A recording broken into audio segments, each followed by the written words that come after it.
ভিডিওতে তোমরা দেখেছো যে আমরা একটা জায়গায় যাচ্ছিলাম, তো সেই গন্তব্যস্থলে আমরা পৌঁছে যাচ্ছি।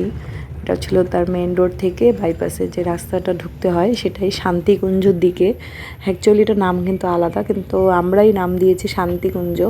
সত্যিই সেখানে গেলে হয়তো শান্তি খুঁজে পাবো এরকম। আর দেখো চারিদিকটা এত সুন্দর, সবুজে ঘেরা, খুবই সুন্দর।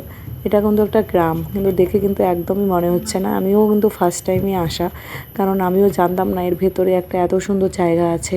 তো যাই হোক, কিছুদিন আগে ভোট গেল, তো সেই পরিপ্রেক্ষিতে এক দাদার সাথে তোমাদের দাদাভাইয়ের আলাপ হয়েছিল। সেখানেই সে বলে আর কি যে এরকম একটা জায়গা আছে। আর আমাদেরও মনের অনেক দিন ধরে ইচ্ছে ছিল সেরকম একটা জায়গায় যাওয়ার, কিছু করার। আর তোমরা তো জানোই রিসেন্ট আমার অ্যানিভার্সারি গিয়েছে, তো সেই উপলক্ষেই অ্যাকচুয়ালি ওখানে যাওয়া।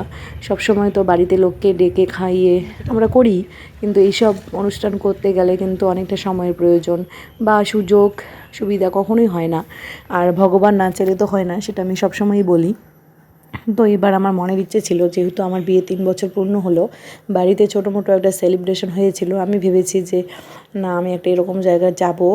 অ্যাকচুয়ালি আমরা কিন্তু সবারই ইনভাইট পাই, খেতে পাই, সব কিছুই পাই, কিন্তু এরা আছে, এরা কখনো এদেরকে কেউ ইনভাইট করে না, খাওয়ায় না। তো যাই হোক, নিজের সন্তানরাই এদেরকে ছুঁড়ে ফেলে দিয়েছে আজকে এই জায়গায়। তো কথা বলতে বলতে আমরা সেখানে চলে আসছি, আর দূর থেকে দেখতে পাচ্ছি দুজন বাইরে বসে আছে। তো এটা ছিল সেই জায়গাটা আর কি। তো ডিটেলসটা আমি একটু পরে আবার বলবো অন্য ভিডিওতে। আর সেখান থেকে চলে এসে বাড়িতে আমি খাওয়া দাওয়ার আয়োজন শুরু করে দিয়েছি। আর তোমাদের দাদাভাই সবজি কাটছে, তোমরা দেখতে পারলে আমি কোথায় গিয়েছি, আইডিয়া করে ফেলেছো। আর আমি নামটা নিচ্ছি না।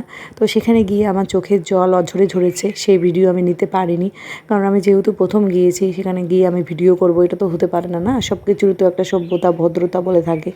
ওদের সাথে আমি অনেক গল্প করেছি। তো আমার বাড়ির থেকে বেশি দূর না, এই 20 মিনিটের রাস্তা।